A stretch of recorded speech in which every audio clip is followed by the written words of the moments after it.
I'm going to confess something embarrassing about myself. There is a sentiment that states the ugliness you see in others is the ugliness you see in yourself.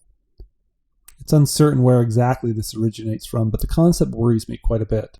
Everything that irritates us about others can lead us to an understanding of ourselves. There's lots of quotes that kind of share the same sentiment. These worry me because the most unattractive and maddening personality trait or cognitive bias I find in other people is willful ignorance. This is when people will intentionally avoid learning or applying new information that is freely available because that may require them to adopt a new viewpoint, thus admitting they were wrong or duped. So does this mean I have to watch out for this cognitive bias in myself? I think it must. So I'm going to tell you a story about how a single quote changed every aspect of my life forever and how it became a part of my personal foundation for all life. It's from a book published in 1902 called The Power of Truth by William George Jordan. The man who has certain religious belief and fears to discuss it lest it may be proved wrong is not loyal to his belief. He has but a coward's faithfulness to his prejudices. If he were a lover of truth, then he would be willing at any moment to surrender his belief for a higher, better, and truer faith.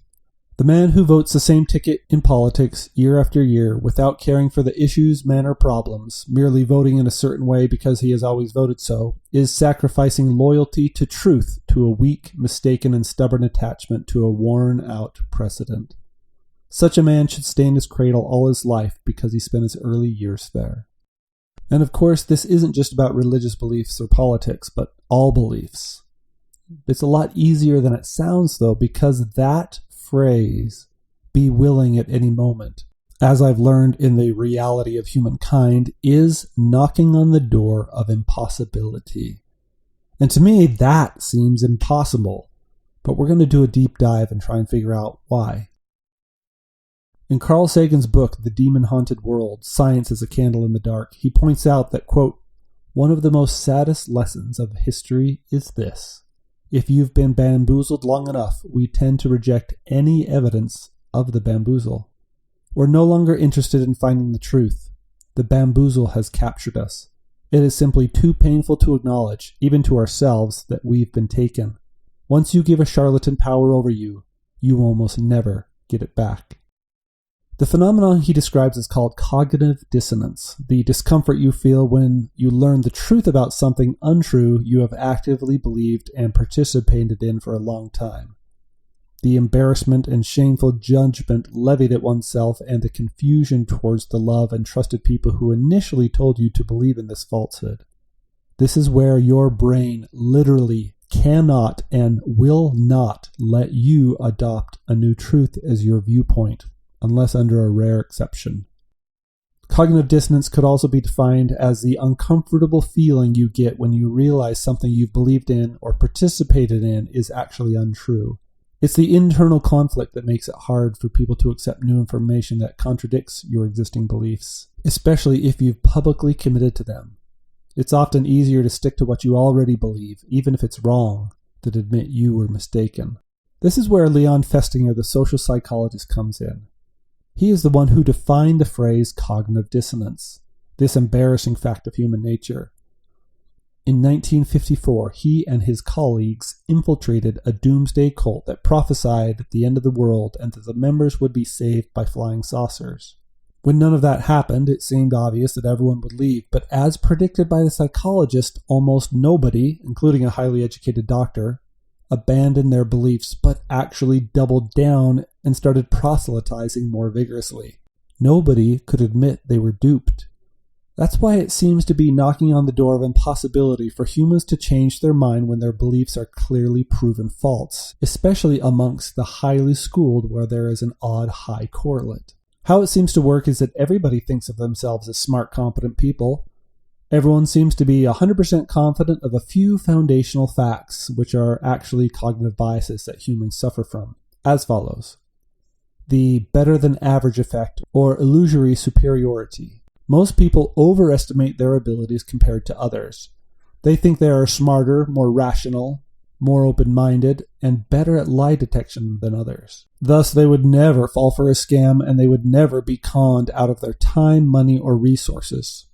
And of course, they are 100% confident they would never join or find themselves in an ideological or group cult. And yet, the truth to our superiority is as titled: illusory. A meta-analysis of 108 studies published in the Forensic Examiner under the title "Who Best Can Catch a Liar" concluded that even seasoned professionals like lawyers, custom agents, judges, police officers, and the FBI and CIA interrogators are no better at detecting lies than the average person. In fact, their accuracy is compared to a coin toss. It's natural to believe that we're the exception to the rule, especially when it comes to something as subjective as lie detection. We all would like to think we have a knack for sniffing out falsehoods. But if you think you're particularly good at spotting liars, you're not alone. And you're likely mistaken. In another study, they compared college students to actual detectives in seeing who could spot the truthfulness of a confession. The police detectives were most confident they were right, and they did worse than the untrained college students. It seems there is an inverse correlate between the quantity of training and experience obtained, confidence, and actual ability, which is pretty scary. It is universal that the more training people have, the more confident they are, even if they're wrong. It's easier to fool people than convince them that they've been fooled. Mark Twain. And here is why I think in modern society there are terrifying compounding effects to cognitive dissonance that we have to deal with. It's because our lives are so much more public now. In social media and heated debates, we have publicly broadcasted literally to the world that we have invested time, money, and resources in a belief. When it comes to light, we were duped. It's just too impossibly embarrassing. Evolutionarily, we know that if we lost our tribe, we would die. So as jaw-dropping as this sounds, it can seem like changing your viewpoint literally feels like a life or death situation. Even though saying you were wrong most certainly isn't, but it doesn't address the fact that it still feels that way. We are hardwired to stay with the tribe. And we feel that nobody wants a tribe member who gets duped. That's dangerous to the whole tribe. But there are very, very few exceptional people out there who are different. These people don't cling to their egoic pride. Their dedication is to the truth. They welcome new information and even delight in discovering higher truths. These people, for some reason, can quickly and easily admit they were wrong. It's like no sweat for them. And we like these people. We look up to them. When people are open and vulnerable, we trust them more. And what do we think of the politician who loudly proclaims they are always right and have never made a mistake in the history of their lives? We hate them. We can't stand them. We vilify them for good reason. And yet, for some reason, we think the tribe will judge our mistakes completely opposite. We put ourselves in quite a conundrum. There is just a tiny minority of people who don't view themselves poorly as publicly admitting they were duped or wrong. For them, it's about the joy of finding higher, truer, and a better way. Now, everybody thinks we are already in that noble, tiny, and minority group. We are not. Let's look into that minority and see if we can't find their secrets. Soldier versus Scouts. Julia Galef gave a TED Talk in 2016 entitled, "Why You Think You're Right, Even If You're Wrong," and followed up with a book called The Scout Mindset, Why Some People See Things Clearly and Others Don't, where she expounds cognitive dissonance via a metaphor about the mindset of a soldier and a scout. Soldiers follow orders. They're told what to think and what to do, and they do it without question. Even though lives are on the line, whether those orders are right or wrong, they literally defend their position to death. But a scout has a different purpose. They just seek truth. Learning that the enemy is 10 times stronger than their army might be deadly, but there's no advantage into believing a falsehood.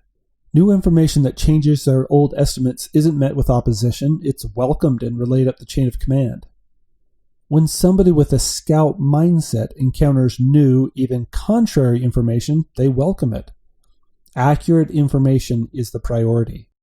If they meticulously count 5,000 enemy troops one day, and then count again the next day and the number is 50,000, They don't hide or cling to the old count. That would be stupid and deadly. They find the new data helpful and share it. But this is where we get hung up. This is where soldiers and scouts butt heads. If a scout told a soldier this, the soldier would be angry and call the scout a misinformation spreader, an enemy denier, or an anti-army-er.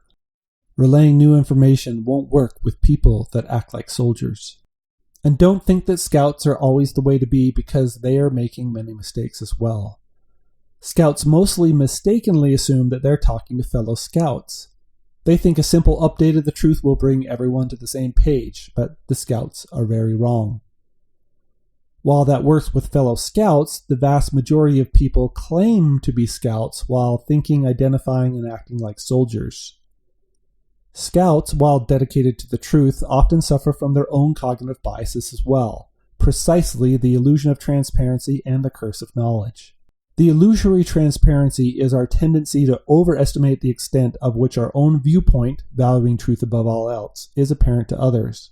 The curse of knowledge is the cognitive bias that once you know something, it's impossible to imagine not knowing it. Scouts lament, why can't they see it? It's just so clear. Why wouldn't everyone want to know this truth? They mistakenly assume their own value for factual accuracy is universally shared, and that simply presenting evidence will be enough to persuade the soldier whose motivations are different than pure logic.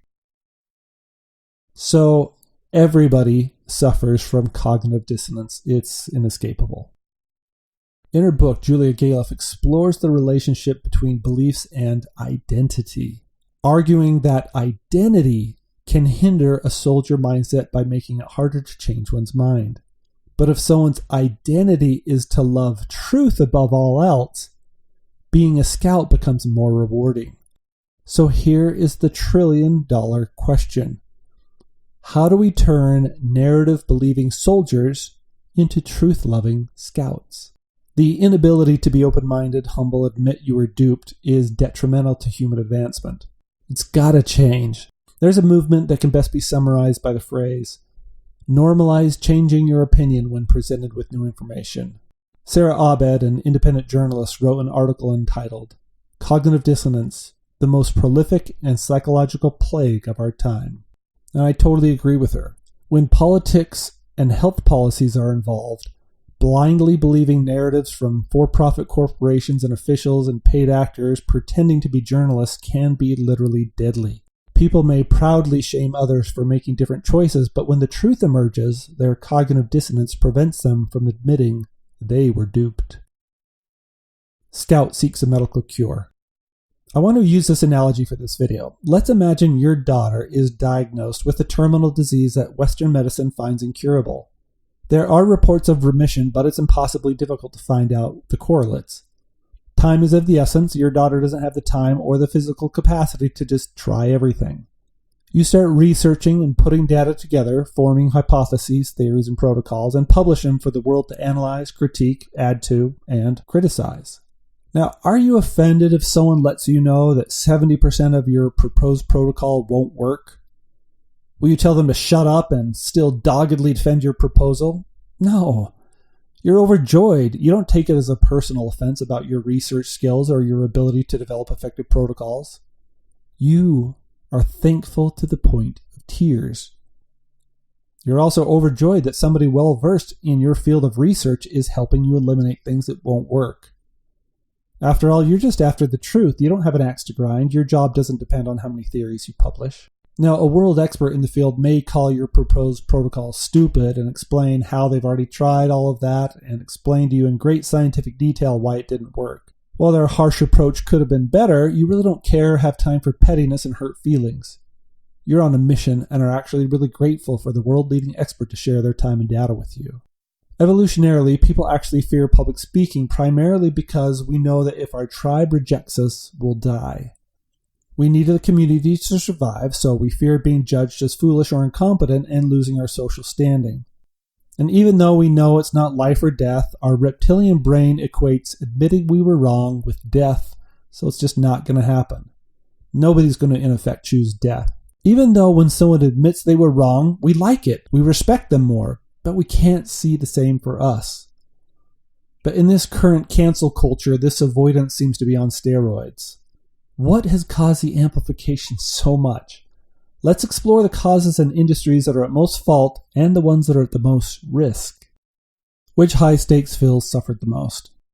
So much of human behavior can be explained by two motives. We want to be right and we want to feel good about ourselves. Dr. Aaron Delvers. Law enforcement is at high risk for cognitive dissonance as they are equivalent to literal soldiers. Growing up watching TV, I always thought it was strange that the police force had a different department for detectives. I incorrectly thought, why can't cops be also detectives in their role? But you can see how clearly they need a differentiation like soldiers and scouts. Politics and lobbying are another obvious high risk for cognitive dissonance. Instead of finding the truth of what's best, everyone votes straight up party lines. But again, this isn't new and has been the same for thousands of years, ever since the ancient political parties of the Roman optimates and populares. People in the business industry have always responded to incentives and tried to do what's best for them.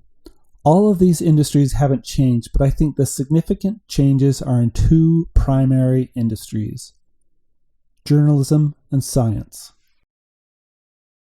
The media. I think the first cause in the present state is the so-called news. With the internet, news agencies have been in a panic. Decades of bleeding red have forced the very nature of news to change. Primarily in seasoned journalist Matt Taibbi's book, Hate Incorporated, Why Today's Media Makes Us Despise One Another, he confesses that, quote, what most people think of as the news is in fact a twisted wing of the entertainment business. Science and medicine. Half of what you learn in medical school will be shown to be either dead wrong or out of date within 10 years of your graduation. The trouble is nobody can tell you which half. So the most important thing to learn is how to learn on your own. Dr. Sidney Burwell. Through no fault of their own, the structure of modern medicine creates an environment where scientists and doctors are exceptionally vulnerable to cognitive dissonance. They are forced into ways of thinking and approaching new information that results in a perfect storm of extreme levels of cognitive dissonance. They are also trapped by astronomical debt levels in which only one profession can pay off their loans: theirs. We'll talk about this in the next video, but the foundations in which all bio research is built on is holistically missing a proper scientific foundation, and we see evidence of it crumbling on every medical front. So it's basically a perfect storm, and my heart goes out to them. They are basically well-paid, highly respected soldier slaves who can't buck the system and can't pioneer without the threat of losing it all. The consequences of cognitive dissonance in medicine and science can be deadly, as it can too easily lead to misdiagnosis, ineffective treatments, and flawed research. Researchers will often overlook any evidence or change data to please their employers. There has also been a handful of studies that ask medical students why they want to become doctors, with the number one answer not being to help others, but rather their reasons are social prestige, and cognitive dissonance is mainly about how you identify yourself. So all of our hearts should go out to these poor doctors and other professionals in this industry. They are in the hardest position in the world, in the history of the planet, between a rock and a hard place, primed for the highest rates of cognitive dissonance. But we have to suffer the deadly consequences. But there are always outliers. A man I have tremendous respect for is Dr. Martin McCary. He is a distinguished expert in surgery and oncology, with a significant focus on enhancing patient safety and health transparency. You can guess what I like about him the most. He can admit when doctors get things wrong. He's a true scout, and he is fully aware of the dangers in the medical field from cognitive dissonance. In April 2025, he was commissioned to lead the FDA and told a Senate committee hearing that, quote, we need more humility in the medical establishment. You have to be willing to evolve your position as new data comes in. What makes a great doctor is not how much you know, it's your humility and willingness to learn as you go from patients. The sign of intelligence is that you are constantly wondering. Idiots are always dead sure about every damn thing they're doing in their life. I will paraphrase a story he told about his fellow surgeon regarding new evidence. A study found that a short course of antibiotics alone can cure appendicitis, thus not needing surgery. He tried it out and it worked as described. He told his fellow surgeon about the study in his own personal testimonial, but he balked. I don't buy it.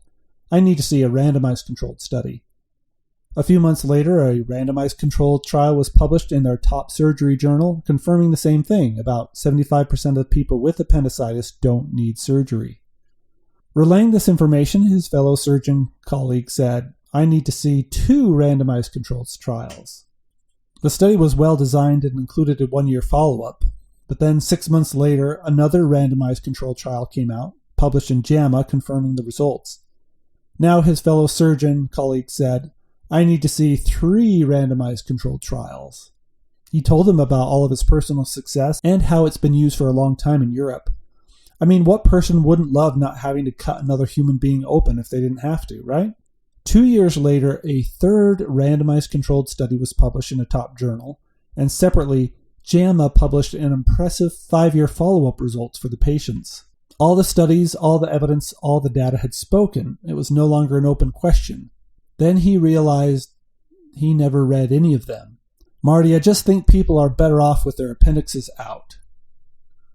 Now, Dr. McCary defended him, saying he didn't seem like the money-hungry type. Quote, "He was a dependable and honest guy. Now, I know he's a fellow human being, but I confessed in the very first segment of this video that this is my problem. I just have unlimited contempt for people like that. What kind of human being would willingly and unnecessarily cut into another human being for money? But this is the lot doctors have to deal with, and we as society must turn this around." Condemnation without investigation is at the height of ignorance.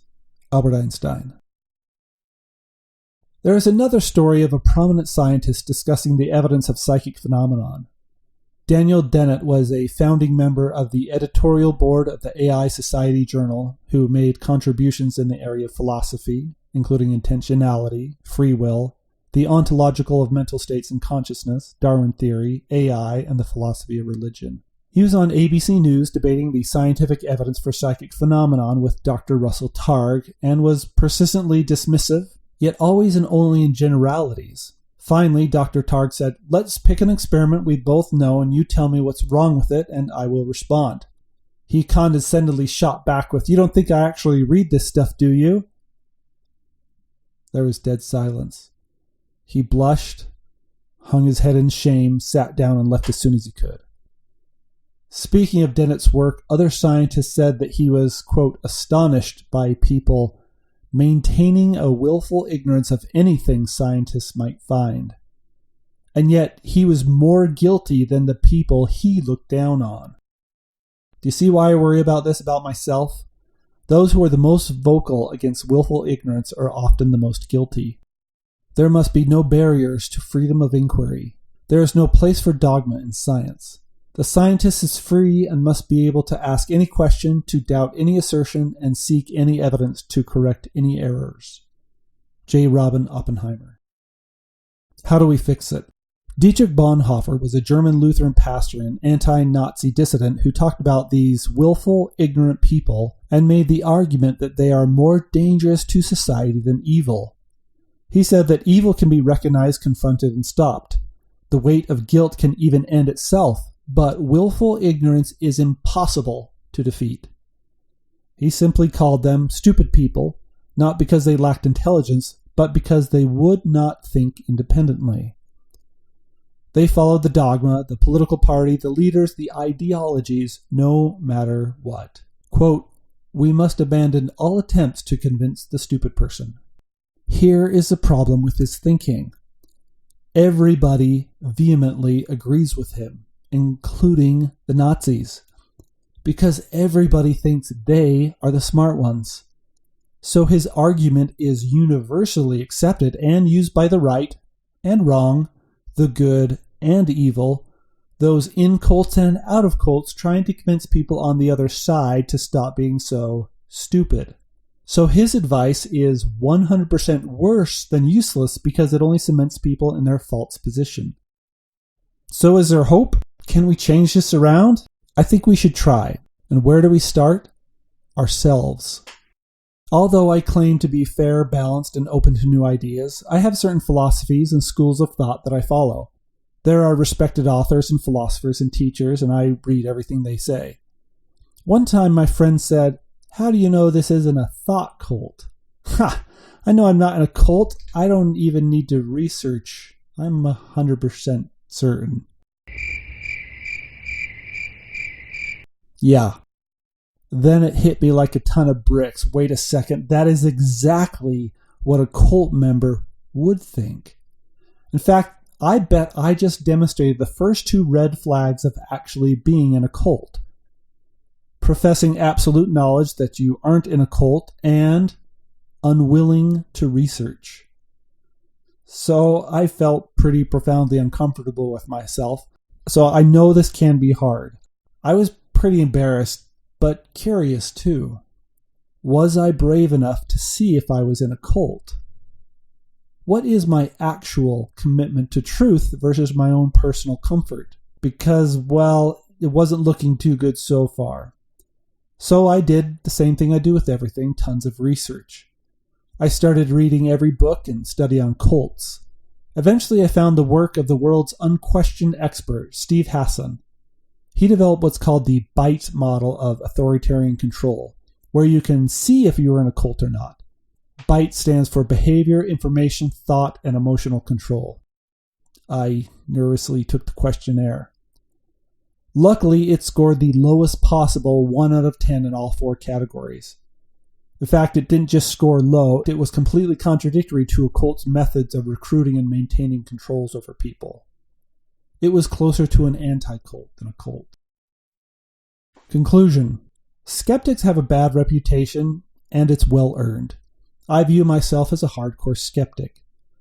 To me, this means that if an interesting claim is ever made, even an outrageous one, I will try and remain neutral, hold off judgment, and then dive into the research.